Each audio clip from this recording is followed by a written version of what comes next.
Hello viewers, I'm SB and welcome back to Endless Legend. So a couple of things I want to talk about before we get into more action here. Is that number one, I really feel like I've let this get away from me. It's now turned 98 and we only have 6 cities, which is not, I think, a good expansion rate. Our rate of science income is, it's better, but we're still talking about like 4 turns per research, which is unacceptable. Somebody pointed out in the comments of the last episode that texts from earlier eras are cheaper than texts from your current era, so if you get into this position where you're mostly researching things as a way to push the counter up, it can be useful to just go back and get garbage texts, and that's totally what we're going to do. Once we finish Endless Mechanisms and Imperial Funding, which I think are actually quite valuable for us, we may just go back and research whatever from the first era, just to make the number go up, because we really are behind pace for where we need to be. Another thing, in general, I've said this before, but I do want to reiterate, I can't stress it enough, really. If you are trying to learn how to play this game from this series, do check out the comments of the episodes. There's a lot of people being very helpful, a lot of good discussion. Don't be afraid to ask questions. We have a good community here. Use it as a resource. So, the other thing, there was something else I wanted to talk about, I thought. Rate of expansion, I think probably not so good. I did go back and look at the previous, the most recent Kapaku game, and the AI won the game, I believe, on turn 129. Or maybe 129 was the last real turn and they won on 130. Anyway, that's a good pace for us to keep in mind. If we don't win the game by about then, we should expect the AI to win the game. So, that means that we have about 30 turns to cover 5 plus 9, so 14. Boy, we have about 30 turns to do 14 techs and then 5 huge techs. We're not going to make it, but this is the other thing. Now I remember. But we're going to lose, and we're going to learn. We are going to have learned some valuable things from the loss, right? On the main page of the YouTube channel, right up at the top, it says, "Failure is instructive. Let's learn something." Because if you want to get better at things, you have to not only be okay with failing at them, but you have to be good at learning what you can from those failures. So, yeah, let's do that, shall we? Let's learn what we can from these failures. What I've learned here is that our rate of science growth has just been insufficient. And I thought I was doing alright, but we could have expanded faster. I'm a little worried about faster expansion, in regards to our approval level, which is bad right now. If we had expanded more, our approval value would be even lower. We'd be potentially taking penalties and stuff.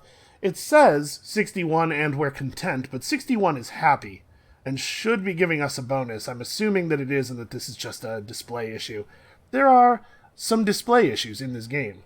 Things are not always reporting to you the actual value, which drives me a little bit crazy. But we're not going to scoop up. I'm fairly sure we've lost. I'd put money on us having lost, but we're not going to scoop up because there's still information that can be gained here. So, what are we doing? Hey, here's some information. What was I doing? That's information I need. All right. You know what I'm wondering? I'm wondering if the balance of the community patch is such that you can't win internal victories without taking AI cities. I don't think that's necessarily like what we've learned here, because my management of our cities has not been ideal, I'm sure, and my management of our empire as a whole has not been ideal. And also, we've kind of had terrain that is uniquely poorly adapted to our purpose. Not a lot of science from these tiles.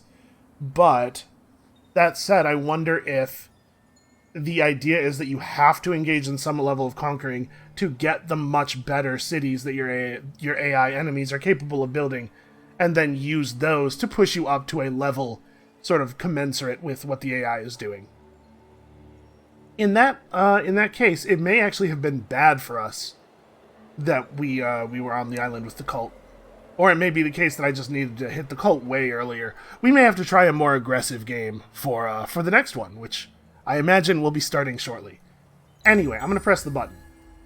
That's all stuff to keep in mind for right now. We got our easy victory, the victory where we murdered everybody. Now it's time for the hard victories, where you have to do math.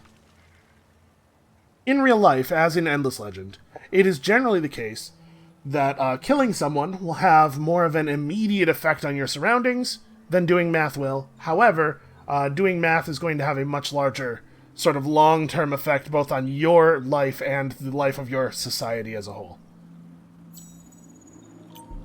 I don't think there's any other play other than, like, let's just get the army back over here. We got what we needed from that Guardian. Let us go and fight. Oh, that was the other thing I wanted to talk about. Villages. So somebody asked in the comments of the previous episode... Okay, hold on. We're going to talk about this in a second. We'll come back to you, Zarcha. Somebody asked in the comments of the previous episode what the story was with me not attacking their villages. And whether it was just not worth my time or what's going on. And this is actually important. I do want to talk about how you play against the cult a little bit. If you have the time to destroy the villages and you're not afraid of reprisal, you absolutely should destroy cult villages. Each cult village is 7 tiles worth of industry, or 7 tiles worth of resources, and 1 population point for their city. You should definitely destroy their villages. I haven't destroyed that many of their villages, and that's because for a large part of the game we had no military at all, and I was terrified of reprisal.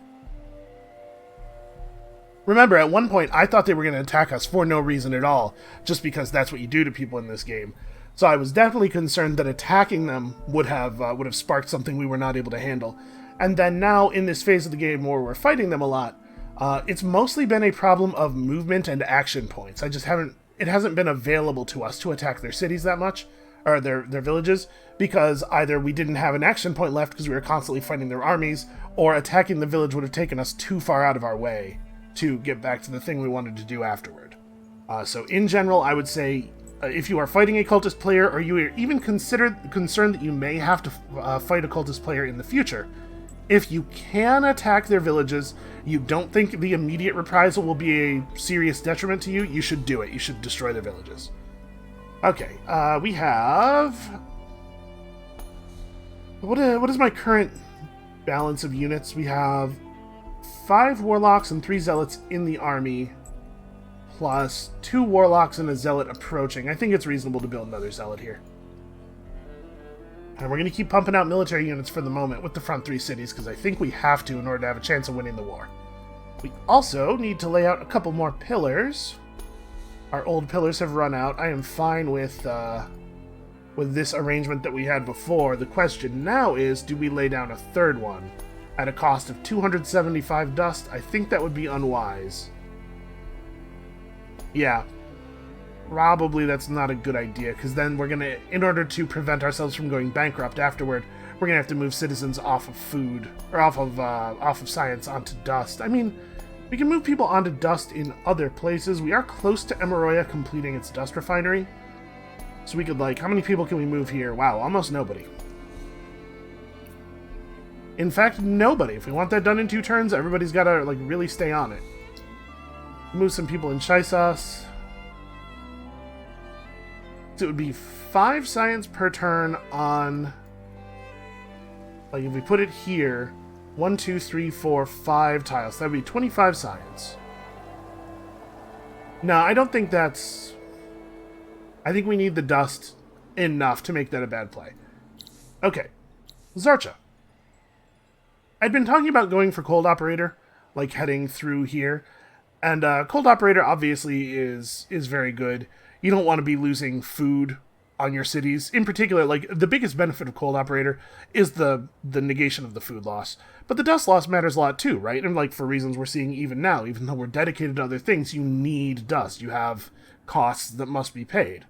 But there's no way, given the amount of time that we have left in the game, that we can afford to come over here, get Cold Operator, and then still get on Firestarter. So I think we have to start focusing Firestarter right this second. As it is now, I don't think we're going to have enough time to finish this. She really has not gotten as much XP as I would like a hero to get over the course of a game, in part because her city has not been super great at producing things. This is one of the downsides of having people very food-focused, is that in cities where your citizens are industry-focused, your heroes get more XP because things are getting built all the time. I wonder if it should be the case if I were making a mod. I wonder if I would make it so that, like, the size of your city population increases your governor's XP, or it seems a little strange that growth focus is bad for the governor.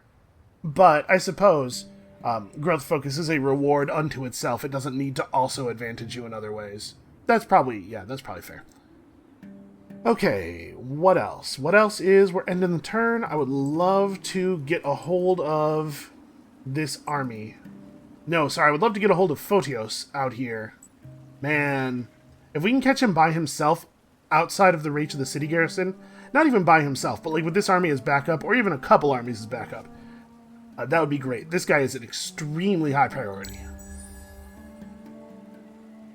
If we take Photios, we move on to the city, like, very shortly afterward. Also, speaking of expansion, it may or may not be right to expand anymore. Like, at this point, I'm not sure that a new city will contribute enough XP, or enough science, rather, to offset the loss of approval anywhere but up here. However, I think the city up there probably is still worth it. So we want to try to time the construction of a settler such that we, oh, bad stuff's happening. Oh, right, the gold ran out. I noticed that our dust loss became much sharper, and I was concerned about that, but it's just because we ran out of gold. That's very fixable. Okay, we attack. There we go. Now the gold's back. Everything's fine. Oh, hey, stuff I wasn't thinking about. I think I had decided that this was okay. Forgive me. It has been a day or two. Yeah, I think I'm alright with this. I think that was the plan. So, okay, I did just barely get the city garrison in range, which is awesome for a number of reasons. I think we actually want the city garrison to be the first reinforcements. Yeah, that's really great because it gets our new zealot in, and it, of course, continues to gather XP for Strikes Far. And their backup army is a total garbage. These preachers are significantly upgraded from the base. You can tell because they have 75 defense, and they're still, like, so much worse than any unit we could even think of building. Actually, you know what? Given the state of the bar here and everything, I bet they retreat. Yeah. Okay. He doesn't have any movement left. Oh my god. That's beautiful. So of course, him not having any movement left means that we get to just attack him again at the beginning of next turn. Yeah, if we shut their Guardian down, I'm feeling positive about the value of an attack. Now somebody pointed out in the comments that right-of-way does not just form roads between your cities, it also forms roads between any cities in neighboring regions that also have, like, your part of the road will be paved with right-of-way even if they don't have it. I suspect that he doesn't have it, but I had remembered it as connections between cities where there's no right-of-way don't get trade route at all. You can see that's not a road, that's the river. Yeah, so if right-of-way is in fact going to provide a path out there, it might be worth getting. Although, also, maybe it's just worth... It's probably just build more units, stupid. Yeah. Yeah, probably. ASB, you big idiot. Build more units. Alright, so they have refounded their city, obviously. A pretty good play for them. Keep in mind, dragging the other players down is not necessarily beneficial to me. Like, putting my finger in the eye of the cultists, spitefully removing their resources and stuff, doesn't actually help me win the game unless I also I use that to take their city. Just hurting another player is not a good enough reason to do something. So I guess I should have clarified when I said attacking villages will hurt the cultist player. But if the cultist player isn't, like, anywhere near winning, that's not necessarily beneficial to you, and especially if the cultist player is in a position where they are more likely to be a thorn in someone else's side than in yours, it probably does not make sense to attack them. Of course, always consider large game strategy when you are making immediate tactical moves. And then we pass the turn and just mash the heck out of this attack, right? Give me the violence, I need it. So if this guy doesn't regenerate a pretty huge amount of health, they're in trouble. However, you might. We don't know what their health regen stuff looks like. You can accumulate an awful lot of health regen for your units, especially if you manage to get the right legendary deeds accomplished, and I don't have a great sense of which ones they've accomplished. Also, at some point this winter's gonna end, right? I think. One assumes. Alright. So here in Emaroya, is this where I want to build the settler? It takes 6 turns to get done. Yeah, I think that makes sense. Let's get to work. Let's get to fighting. Yeah, actually, just a huge amount of health was regenerated there. Holy crap. What on earth? Because he would have been at 40%, right? The retreat penalty with the community patch is 60%, I believe. So he went from 440 to 825 in a single turn of regen. So he is just going to retreat here again, and he's going to survive it. And then he's going to move away, and we're going to have to chase him. But the turn after that, we might be able to finish him off. It's going to depend where he moves. He only has 4 points of movement, so he can't actually escape me. I want to keep an eye on him and make sure I don't, like, lose him. If he moved back toward the city, that could be really bad. At this point, he's spent enough of his movement that he can't get back close enough to the city for it to matter. Oh, you know what? I shouldn't have included this army as the reinforcements since I knew he was going to retreat, because I could have used them to crush the village after the battle if I hadn't burned their action point. Okay, so he's going to move to here. And we have just enough movement to follow that up. You guys need to stay close.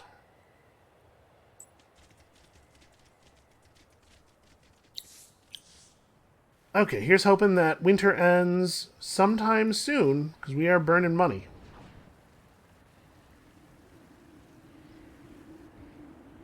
We may want to stop producing units for a minute here. That right away may well get built just because I don't want to increase our military upkeep costs any further. Yeah, man, I wish we had more luxuries coming in. We have access to dye from here. Wine. Wine is what I really want. There is some wine around here somewhere, isn't there? I just was not in a hurry to get it. Maybe not. Maybe I'm remembering a different game. Listen, I've played enough games of Endless Legend that to some degree they run together in my head. Just a little bit. Alright, so I think we're going to be able to kill their Guardian pretty easily here. So if the Guardian's not going to be able to safely retreat, do I think that they're going to bring in that other army as reinforcements? Because if the answer to that question is no, then we definitely don't want to include our reinforcement army either. But if the real question here is, if the answer to that question is yes, I think they will reinforce, is it still right to leave my reinforcing army out so they can break down that village? Actually, I guess what the right thing to do here would be to split that army in half. Include 2 of them in the battle, leave the other 2 to fight, but I don't know that I have the time for that. Also, Bossk did just finish a Warlock. We can just have the Warlock run over and do the thing. He won't be able to do it this turn, but he can do it on the way over to meet us. Also, Endless Mechanisms just completed, so we get to search all the ruins anew, which is really good for us. Hey, go grab that. Also, I'll be honest with you, I have no idea what's causing the frame rate problems. I think it might be the number of players. Like maybe the game just has too much going on. Obviously, we're not privy to a lot of it, but I'm wondering if that's, still causing some bloat. I don't think it should be, but also, technology's complicated. Next winter effect, increased expansion disapproval on cities, but plus all resources, plus FIDs at least, it looks like. That's the one I want real bad. I mean, like, the disapproval penalty that this generates is not going to be more than one category, and the penalty for going up or down one category is less than 25%. So this is pretty good. We still also do need to pick up Nyctalopian lenses for our capital, which I guess I should do now. And then I'm gonna throw... do I want to do 2 prayers? Because, we have to get pearls already just to build the lenses. I'm gonna There's a lot of pearls around us, right? Just a matter of going to get them. Well, there's a lot of pearl deposits, but they're all pretty small. I'm going to throw in the one prayer. And maybe even that was too much.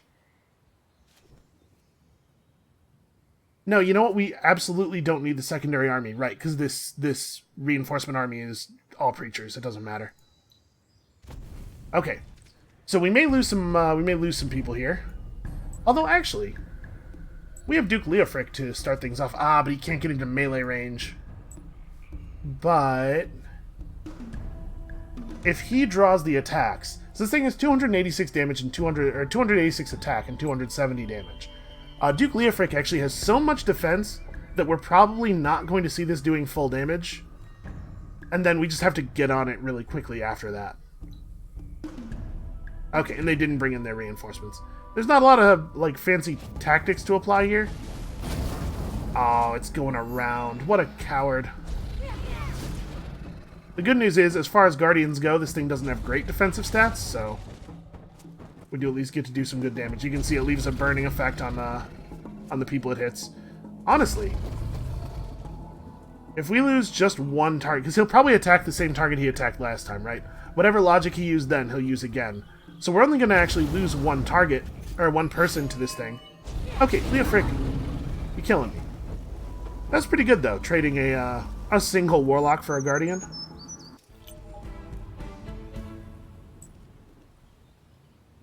And then that means you guys can step up here, and that army is in reinforcement range. Are they going to move again? Okay. Now they're not. Let's have at them. Also, it's unit XP, which is some stats. I'm not 100% clear on how much, like, what you actually get out of leveling, but it's not nothing. All right, I do not think, as much as I want to go up here and grab this and kill that village, I do not think we have a lot of time. So let's get back toward them.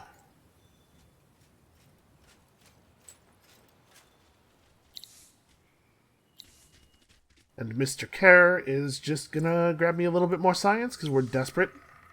Any science at all is lovely to see. You know what? I'm gonna have this guy grab these pearls and also this ruin. And then he will head out to join us. Okay, that's a shame. So yeah, it's probably best to just get back to the road. We'll figure it out from there. This is the only city that finished construction. I think we probably go with a Warlock, since our last two builds were Zealots. And you know what? Maybe not even. What else could we build here that would be useful? Of course, we could build more science structures here. But we do have a lot of river in this city. Actually, I'm wondering if we maybe have enough military. Maybe I'm going to be really upset with myself for having made this decision, but I'm going to try to tweak us back toward production a little bit. Once we finish this off, we can maybe go after these Draken cities. It may be late enough in the game. You can see they're expanding to fill in the coast. It may be late enough in the game that they couldn't get their armies to us in time for it to matter. Yeah, it might just be like free value to take that stuff. And I'm going to be honest with you, I was kind of hoping that we were going to get enough dust to help rush these things from the endless mechanisms. Doesn't quite seem to be happening that way. So, like, once we get endless mechanisms, we're going to need 3 more techs. Yeah, so I'm just going to go back and we're going to grab some stuff. Actually, Arcana of Authority is a low-tier tech that is actually still very valuable. And then, like, the ability to pillage and build boats. That'll get us to the next tier. And we have enough Hyperium to build 4 Imperial fundings. Now, each one of these is a big deal. This is an extremely powerful building. 2.5 geomic labs on top of all the geomic labs that you get to have. It's pretty nice. Alright, this is definitely the turn where we want to buy back Leofric's health. Do I? Because he's regenning and everything. He might be fine, actually.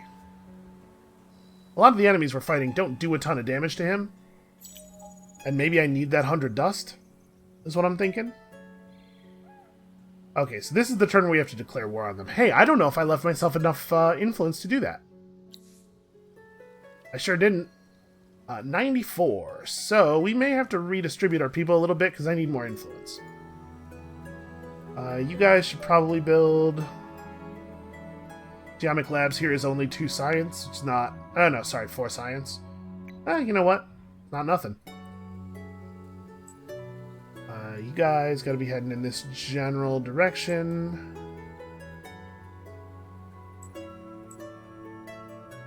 Okay, actually, it would probably be pretty valuable to just grab this guy while he's out here. That's a thing we can do while we wait for our influence to build up. Oh, another player died. Sorry, is that...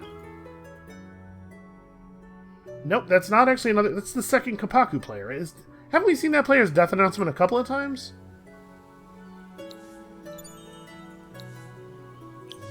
Okay, 30 Dust Orchid. Unfortunately, yeah, we didn't have any other Dust Orchid.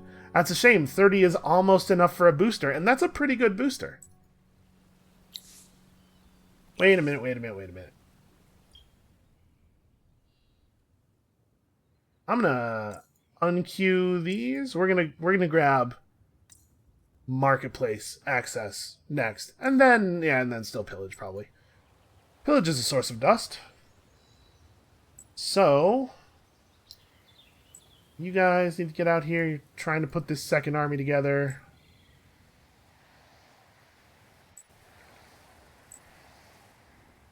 I mean, yeah, we gotta do this. They probably just retreat here. Oh, really? Huh. Can't say I really understand this play. Why would you fight me here? Also, why do my units not want to be next to the enemy? We're definitely going to have our hero step here and then attack the ended so that we're crashing the stats of these other guys.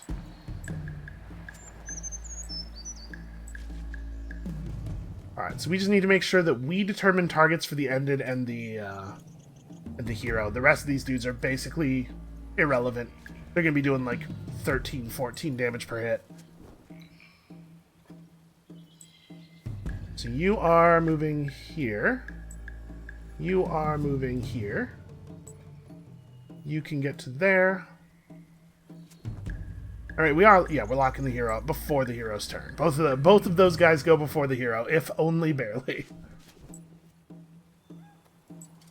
You're on this, you're on that.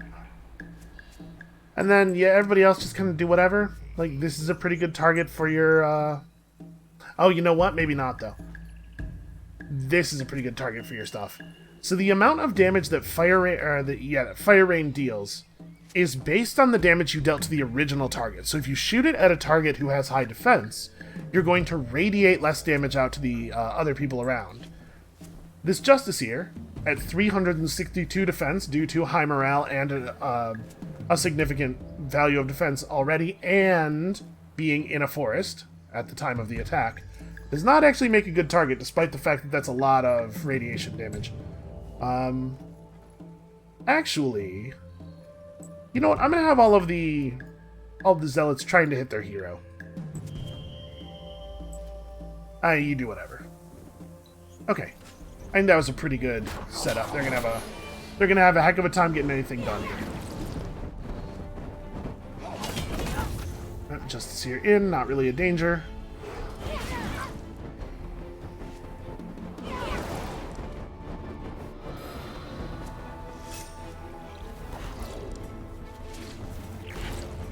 Ooh, they do have slow down though. That's something. That's something that I didn't account for all the way. So some of our units will have fewer points of movement than I intended, which may damage the movement plan a little bit. Yeah, like this guy couldn't get to his intended spot anymore. It doesn't much matter, because we have it under control. Why is their ended faster now? Oh, their ended got buffed and it pushed his initiative to 1 point higher than my hero. That's a shame. That ended is going to get a really good chain lightning off. Well, nothing for it. Oh, the chain lightning went this way and stopped instead of running through all of my units over here. Yeah, unfortunately, you don't have a lot of control over what it does after it hits the first target, so sometimes that happens. Don't slow me.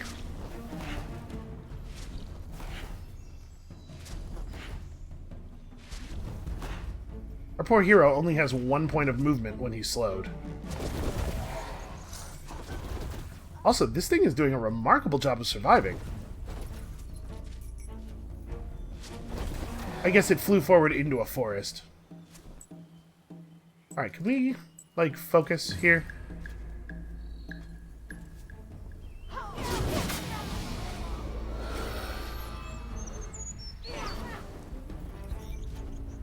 I can't believe they fought this. They really, really should have retreated.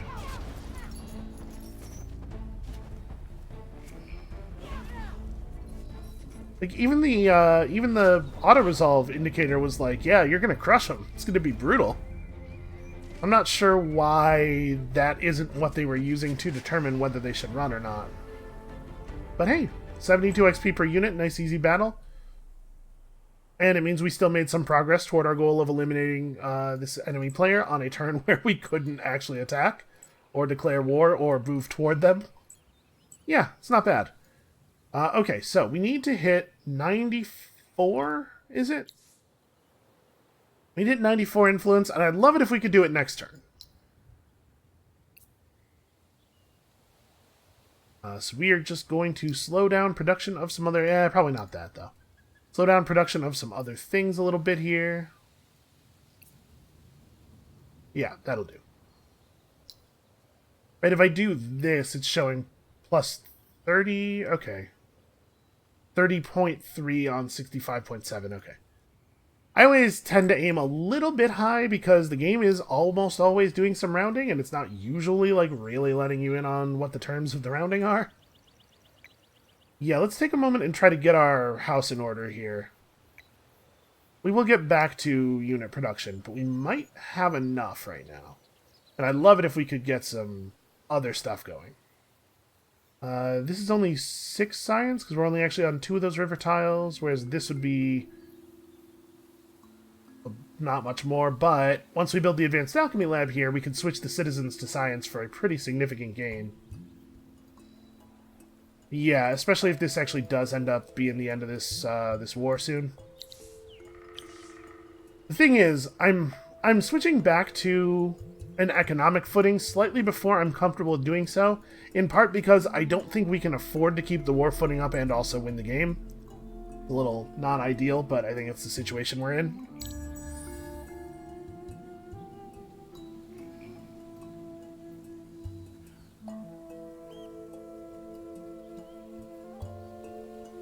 Alright, so Cold Remorse should take care of our dust deficit.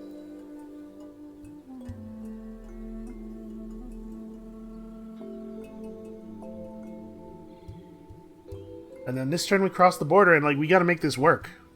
I'm not sure exactly how we're gonna do that, but we have to. Actually have to.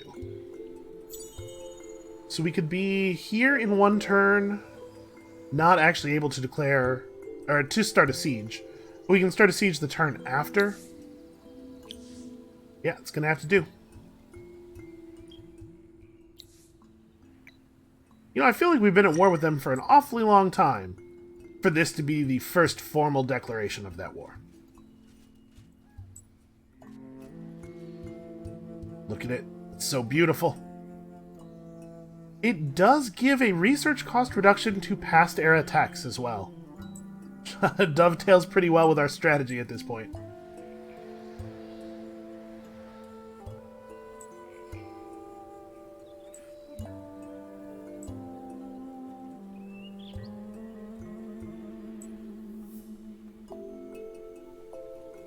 Yeah, I think we've torn them up enough that they've got to be in pretty bad shape right now. Like, it's going to be hard for them to get into place to resist us. So let's move all of you guys back to your thing. And it was Quausk that I... Yep. And we're slightly dust positive. And we gotta get this done as soon as possible and then get this rolling. I'm assuming... Declare war? The armies of the Unspoken are prepared. I mean, they were considerably more prepared before you killed them all, but still. Bluster.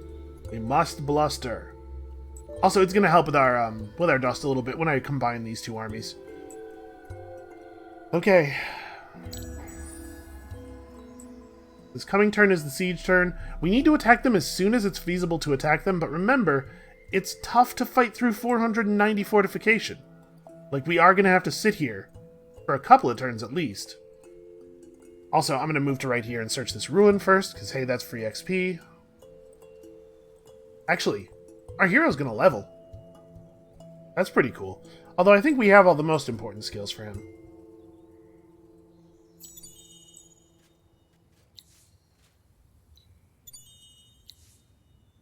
We got Ziri's Band, which gives the army stealth. Sorry, it gives the specific unit stealth. Ziri's Band is not the Ghost Force item. Okay, they have moved in on us. They want to fight. I think this is pretty beneficial to me. Because this exposes a bunch of their units without the fortification value. It's largely a force of Justiciars, which are not good fighters. This ended is okay. There is one real fanatic. Oh, but his gear's quite bad. 89 attack. No, this is terrible. They should not do this. I guess the cultist AI is probably designed to consider a siege as a much worse thing than the other AIs are, because for them, a siege is just death, right? Like, if your city gets sieged as the cult, that's a grim, grim situation. So we want to make sure that we're grabbing their ended with our hero. I think that's the most important thing to do at the beginning. And aside from that, I would love it if all of my zealots were up here in this part of the cliffy area. Actually, we do want to stay close to everybody else, though, right? For the fortification, or from the morale. But yeah, and then we just rain death on the Justiciars from the cliff. This is a bad attack under any situation, but this terrain is very favorable for me. As favorable as we're going to get next to their giant city, you know? And they are bringing in the reinforcements. So this guy, how about this guy's stats? Okay, he's a fighter. Mr. Endom the Seer. We got to be careful about that dude. So you step over and crush that guy. Well, step over and marginally disrupt that guy. And then the Justiciars actually go before all of my other units. So unfortunately, it's very difficult to guess what the correct targets for most of this stuff is. You should shoot probably right there. I'm going to try to make sure that my my zealots don't run forward too much. I don't want anybody breaching the line, you know? You're in perfect position already. And then everybody else, yeah, by that time everybody's moved, so everybody else, do your best, and we'll see what the battlefield looks like next turn. Ah, yes, remember their actual units can have the Order of a Sivir, so a significant amount of regeneration is available to them. 136, really? I gotta say, I'm impressed with that damage value. And of course, they're going to be able to heal each other for small amounts pretty much constantly. I don't think that's going to matter too much given the damage values that we're dealing with here. Okay, we almost got that guy. I think he probably dies on his next turn. Oh no, we still have attacks. Ha, never mind. Yeah, we're just going to tear through them. Their units are not good. Yep, you have one very important job. Just keep doing it. Okay, I like that attack. This one can't hit. You know what? Do this just so that you don't run forward. Okay, there we go. That's a little bit more like what I was looking for. Oh, right. These guys can fight up the cliff because they have flying. Forgot about that.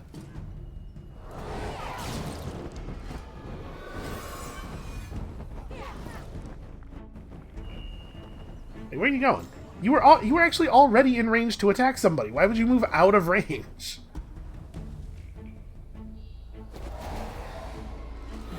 Well, we breached the walls of their city. We're in. Oh, and the Drider is stunning their units now. This is horrible for them. You know what? I'm going to do something a little risky here. I'm going to lock this guy up and hope that we can actually just kill this dude. He has 64 health to our 88 damage. That would be ideal. And then I guess you actually get to hit him before his turn as well. You know what? He's almost certainly dead before he gets to move. So locking this guy up with our melee unit is definitely right. And everybody else just keep pushing. What are you doing? Because it kind of seems like you're trying not to help.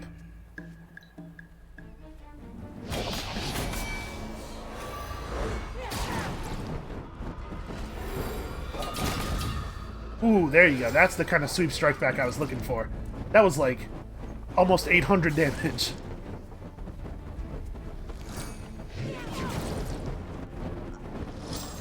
Also, we're getting some kind of sound effect. Okay, never mind. It stopped. Oof. Yeah, Andam's a good fighter. Wading into the battlefield, just flinging dudes aside with his giant weapon like the mouth of Sauron. You know, I bet they would really like it if you would stop stunning them. So we need... Everybody who can hit the Drider needs to hit the Drider. I guess, actually... What turn is it? I wish it would show you down here. This might be turn 6, so it might not matter anymore. But that Drider is actually making the situation better for them by not moving into battle. Preventing me from killing all of their units quickly.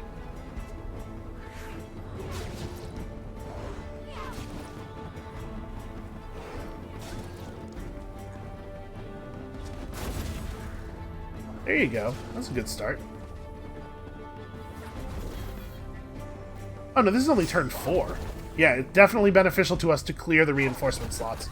We want to kill as many as possible now while we're fighting them without reinforcements, right? And at this point, we can just kind of let the battle play out. I don't think there's a lot of strategy to apply anymore. Just everybody run forward and do the kills. I will say, these Justiciars really are holding their own. Not in terms of, like, fighting, understand, but in terms of not dying. Really spectacular work.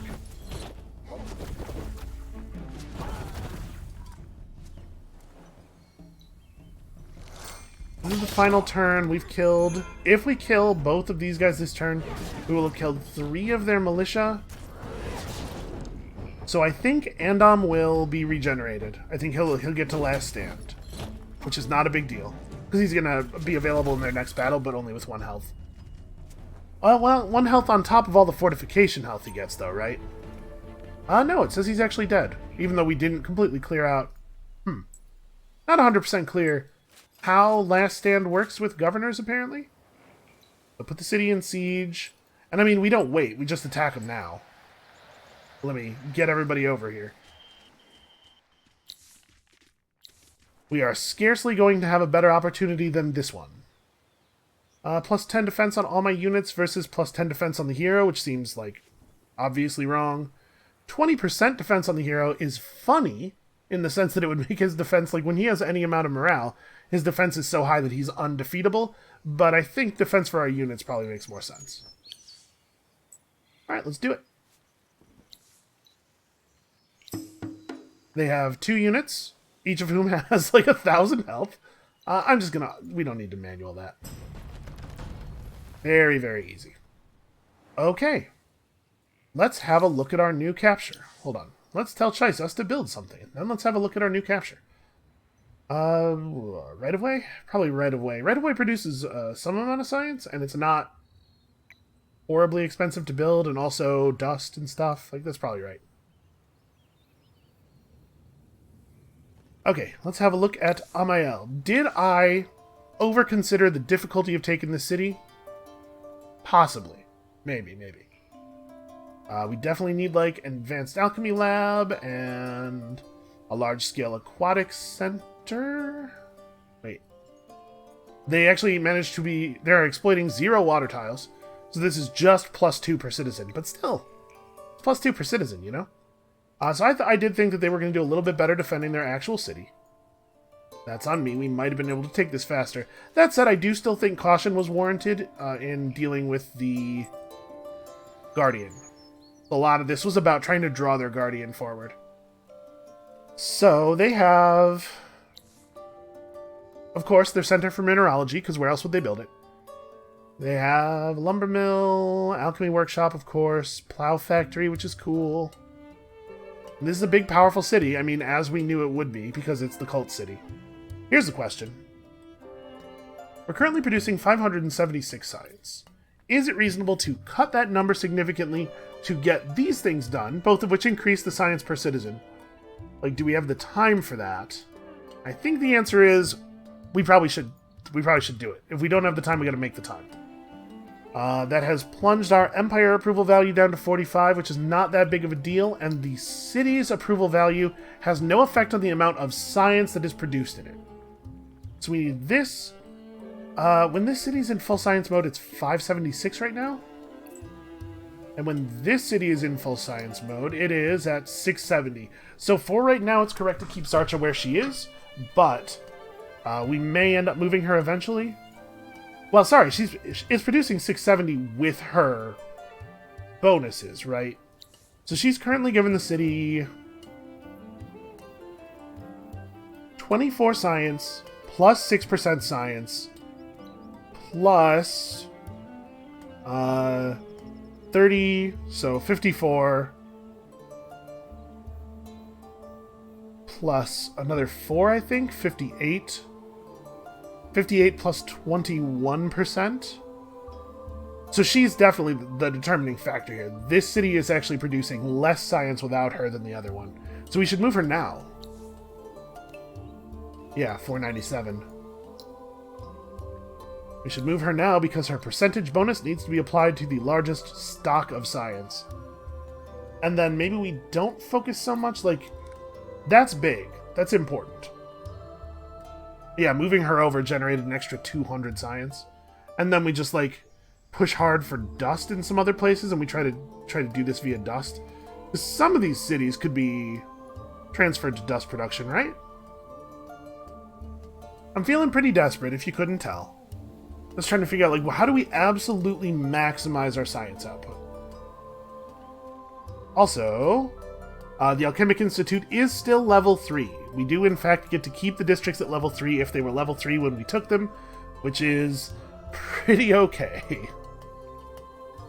And as soon as we finish Imperial funding here next turn, we're going to be on previous era techs, and we're going to be getting that 20% research cost reduction. You know, this is good.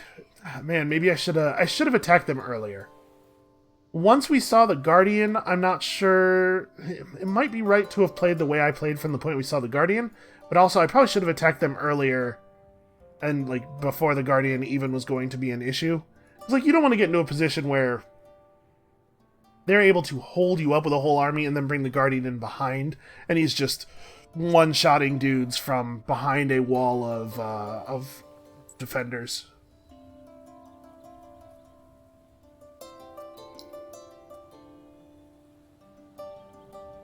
There's a lot of dust. Well, we're going to get marketplace access. Yeah, it's fine. It's fine. We're going to get marketplace access and we're going to fix it. Everything's going to be fine. So, like, in places like Koldermore and Qualusk and Frida, as we're finishing these science structures, like, even right now, I think might be a good time here to transfer this city to dust. And so it turns out that it probably would have been correct to Empire plan for dust rather than industry. Or rather than unit cost reduction. Yep. Yeah, that's a not looking ahead enough error. I thought we were going to be at war for a little bit longer than it turned out we were. Oh, we don't have Central Market here. We don't have either of the approval bonuses. Actually, that's important, because that's going to help drag up Empire-wide approval. So you actually need to stay on industry. Here... We don't have anything terribly important to build. We can't afford to build some of the science stuff, but partially because I queued things up here, right? No, actually, we just like out of titanium. I could unqueue something somewhere, maybe? Here, we have the large-scale aquatic center queued, but we can't actually start building it yet, so we may as well get that back. And instead, start building... That's fine. That's not very good. Yeah. Okay, so, what we need to do now with our armies. First of all, group these guys up. So now we're paying a little bit less in per army upkeep. Secondly, we got to search ruins. Very important. We also have to find pearls, which is very important. And we have to think about taking away these Draken cities. The Draken are not terribly established. This city is already quite large. Here's what I'm wondering.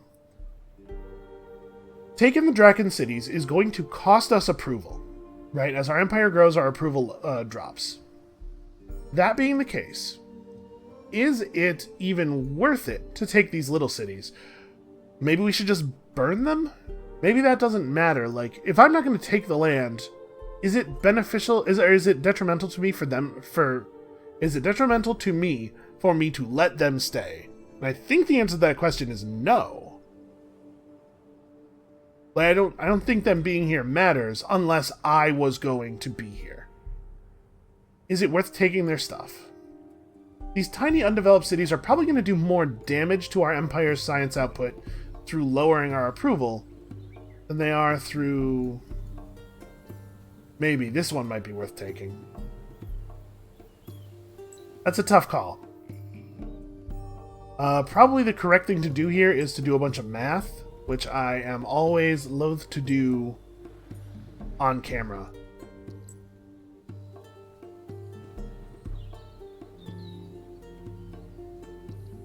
Let's see, right now we're at 47%. We're just barely hanging on to content, but keep in mind, this number is going to go up as our ownership of Amael increases. Right now, we're suffering a very significant 108.1 approval penalty from ownership, but ownership will increase over time.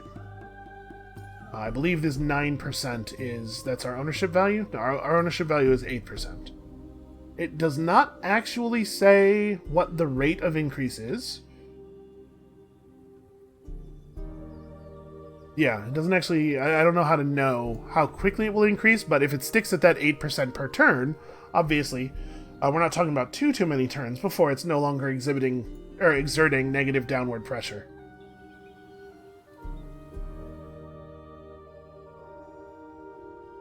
Yeah, these can't... There's no way these are worth taking. In fact, it might be that the best play for us is to get him to be friendly and gain trade routes. Yeah, maybe. How many turns are we from Marketplace Access? We're producing 1677 now. These are definitely in the wrong order. We're probably getting this about a turn faster than we would have previously. I think it's not worth it for us to take these two. It may be worth it to take Barians. We certainly want to, at the very least, get into his territory and search all the ruins, though. Are we borders open with you? Sure, mock me. That's fair. Yeah, we are open borders. We don't have peace with them because I don't have that tech. So that's maybe something I should correct.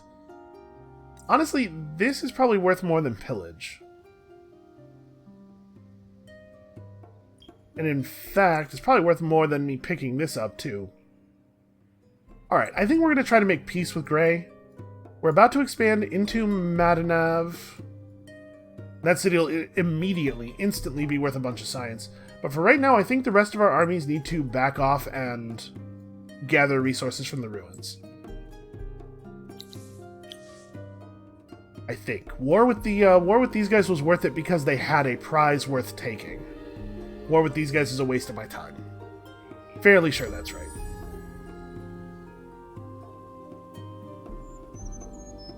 And in fact, maybe this army should start this way to grab stuff, and we can just let these guys sweep through all of here. Oh, it's about to be eclipse time, too. These are both temple ruins, so yeah, these guys need to make for this cluster of temple ruins over here. The dust eclipse is going to be really helpful, actually.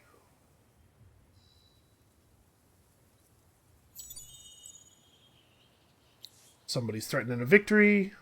Blue is on 2 of the victory techs already. Not great. We did eliminate a neighbor, but you didn't like them anyway. Come on, don't lie to me.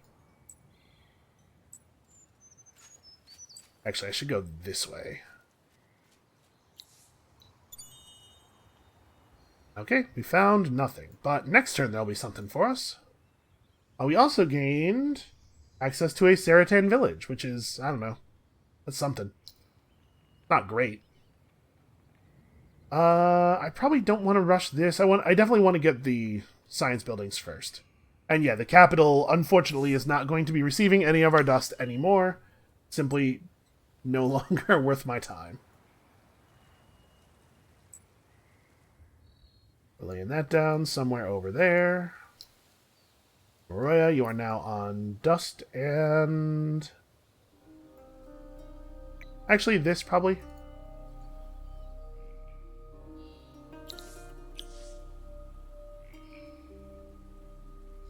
Yeah, I mean, we're pushing. Where are my pillars at right now?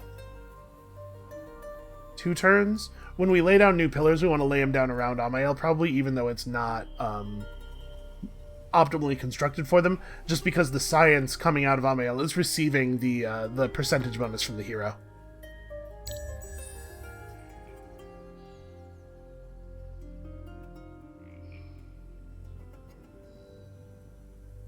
Ah.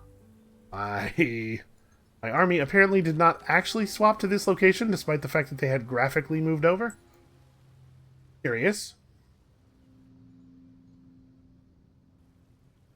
Is that... Oh, that's a movement conflux. Excellent.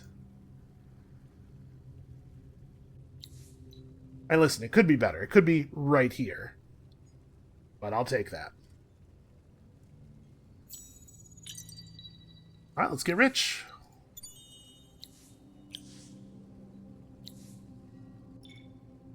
Okay, game's behaving a little strangely. I definitely just searched this, so it shouldn't still be glowing. You know, sometimes the game has some issues. Occasional issues.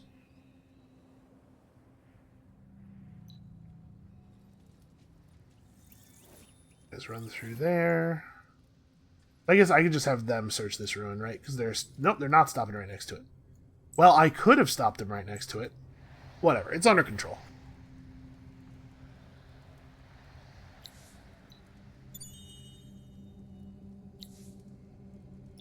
Okay, so they're not going to stop having the gold glow on them, even though we have searched them. We found 10 Hyperium, which, now that we have marketplace access, is probably valuable. This is searched, right? Okay. And I think probably after we search this next turn, what we want to do is warp the hero back to the capital, because there are those 2 ruins down there. Gray is threatening me and also doing spying on Alandarin. Not cool, man. Definitely threatening me. Alandarin, can you maybe give me a little bit of that real fast?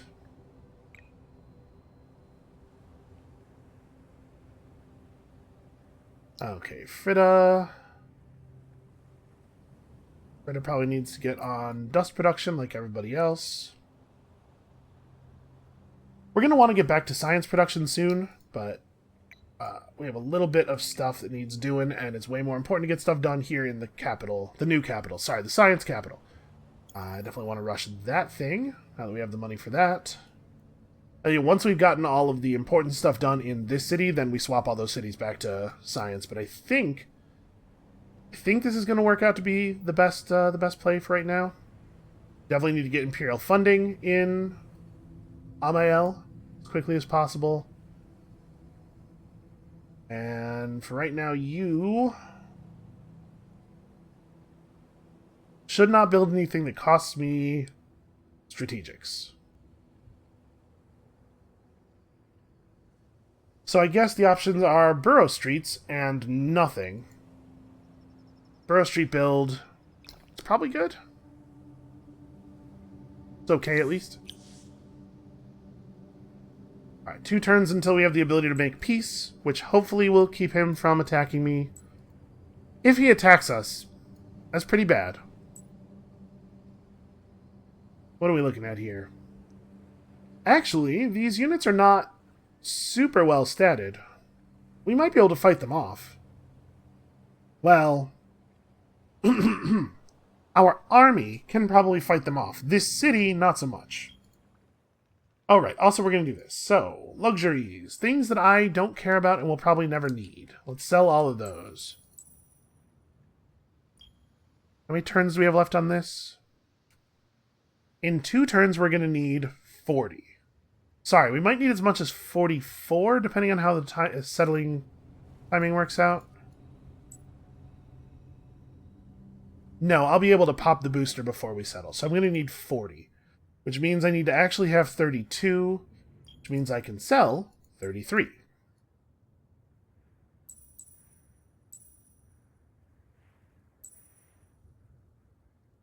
Now let's look at the other luxuries. We can buy enough Dust Orchid to pop a Dust Orchid booster, and I think we probably should. We could end up with enough Dust Water for it to matter. Okay, hold on. We definitely will never use Blood Crystals. Wine? There is a lot of wine on the market. There is a lot of... Oh, man. There's a lot of good stuff on this market. 25 wine would be a big deal. Yeah, okay, we need to get a wine booster rolling.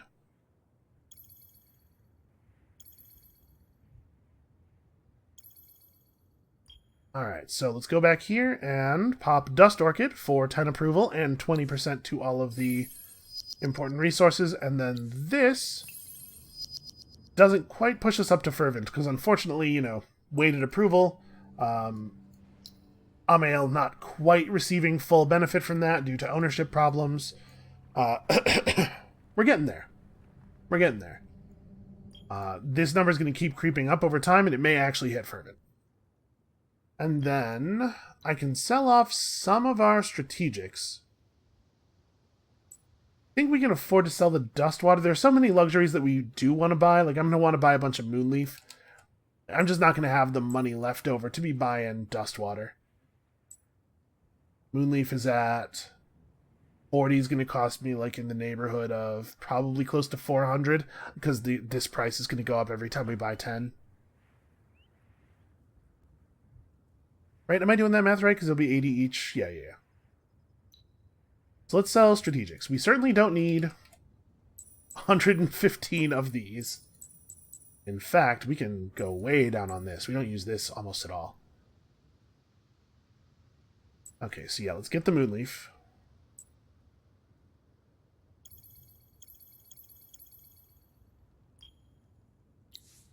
Roll the Moonleaf. That'll help push us toward Fervent as well.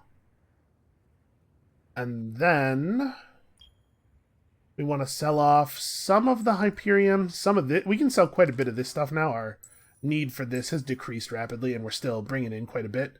We picked up 2 new sources of Adamantians. We can sell probably all of this stuff, actually. And at this point, I think we've got the luxuries running that we need to have running, and my next concern... I guess Spices and Titan Bones are both great. Titan Bones are real good. And I did save some. Okay, Titan Bones, sure. 50% industry. Obviously pretty valuable. At some point here, we got to start saving dust. Okay, now we got to start saving dust to roll back into the buildings. But it's good. Things are going well. Also, we got to buy some titanium at some point, probably. I don't actually need that much Hyperium. Like, honestly, we probably don't need more than 10 Hyperium.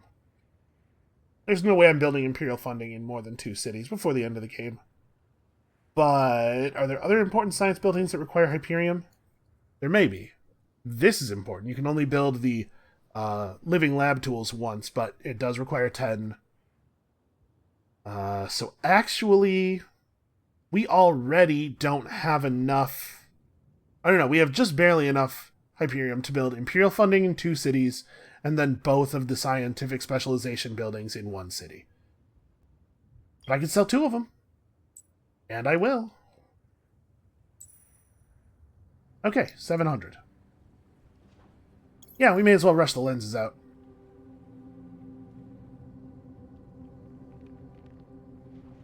Yeah, this is looking pretty good. Alright, please tell me that they don't declare war on me this second, and that they are willing to take a peace treaty, because that would be lovely. And this'll this turn coming up here will be the last one that we play through for the video, but I want to see how this works out. Please don't attack me. If you're here to take my pearls, I grudgingly accept.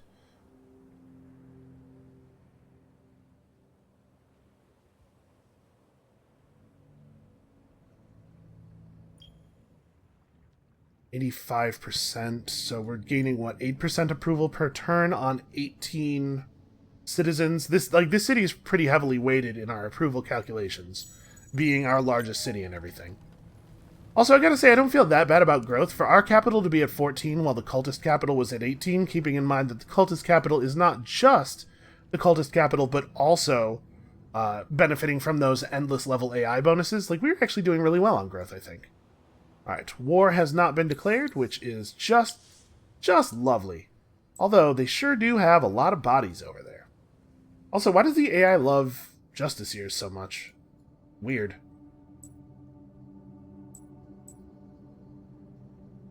I guess I'm, like, stressing over XP on this hero. That almost certainly doesn't matter anymore. We get our 2 searches off. It's 25 glass steel and 30 dust water.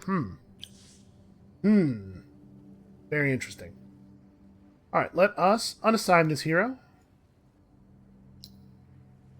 Sorry, this is not how I do the thing I want. Duke Leofric, create on Alondarin. Look how fast he is. Alright, 220 dust. That's wonderful. The other thing was less wonderful, but to be fair, that was at least the normal ruin search, so the stakes were a little bit lower there. 220 dust and 120 dust. Okay, pretty good. That was a good haul for a single turn worth of searching. Large-scale aquatic centers, almost doable. We could go straight to right-of-way here. God, we have a lot of stuff to build.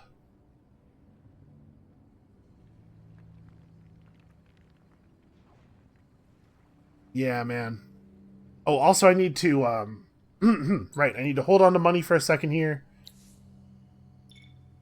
Oh, that one is thoroughly searched. Despite how it appears.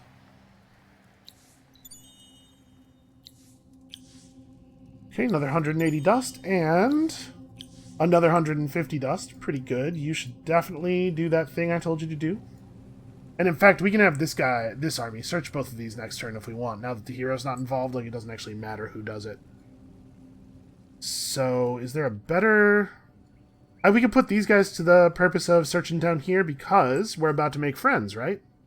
Hold on. Can you stop? Can you stop here? This isn't searchable anymore, right? Okay, good. It cost us a little bit of movement there, but it's fine. The dust eclipses do seem to be getting longer. I should probably pick up, while I'm thinking about it, this. The ability for our ships to go into the water, because there are sea ruins that are worth searching. And then that's going to put us into Era 5, and... I don't know. Hard to say. I think we're still not going to win, but we're certainly looking closer than we once were. Okay, what else do we need to do this turn? We need to start moving these guys in this direction. We need to put down our... we need to put down our pillars, right. I'm very forgetful. So, pillars, hold on. Let's turn on this stuff. Because the pillars have a kind of a weird thing, where if we put them down in a place that is not normally receiving science, it will start to count as that terrain receiving science, which will cause that terrain to gain the bonus from Geomic Lab. I'm pretty sure. We can actually test that right now. Because this spot is as good as anywhere, right? We're just building along the edges of the line. We are currently producing 5 science per city tile. So we put this down right here. Oh no, it looks like we are not, in fact, getting the Geomic Lab effect. Yeah, because the science is from pillar. Some things that add industry to the tile, I think, do benefit from bonuses in that, or resources rather, do benefit from bonuses in that way, but it would appear this is not one of those things. Well, let's just put down like a whole mess of these, though. And we do need dust to rush things, but also, science is very important right now. 3. The next one is 420. Maybe this is crazy, but I'm going to put down as many as I can, because I think we're pretty desperate. 595. Yeah, they just need to be in a place where they are adjacent to 2 districts. It doesn't really matter beyond that. Okay. City output, 1760. That is the amount that our empire as a whole was putting out a very small time ago. I mean, we're getting that research rate up, right? It is coming along. Alright, this...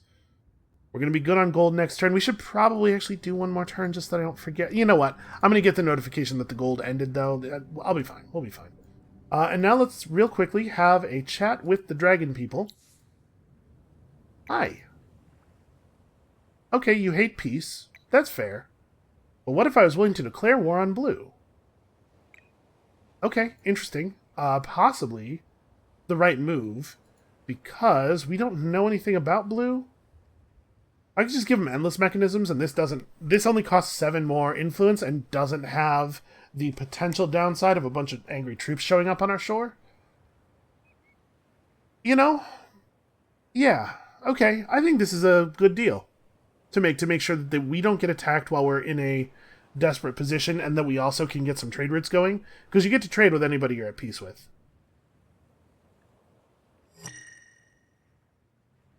There you go. Little friendship never hurt anybody. The 12 agree to move from Cold War in favor of your offer of peace. Yeah. Don't talk to me about the 12. Listen. So, with that, I think we'll finish the Stronghold Architects, but we can probably move back to other stuff here. We still need 8 pearls to make that happen. I don't think we're anywhere close to getting 8 pearls. You know what? I'm not going to stress about it right this second. I don't know for sure if we are even going to be able to win this game. But what I do know is that we're closer. We're much closer than we were at the beginning of the episode. Let's have a final look here before we quit at the graphs. Hey look, my score crept above all of the non-Draken players.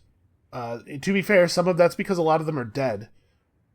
In terms of science output, though, look at that upturn. Look how good that is.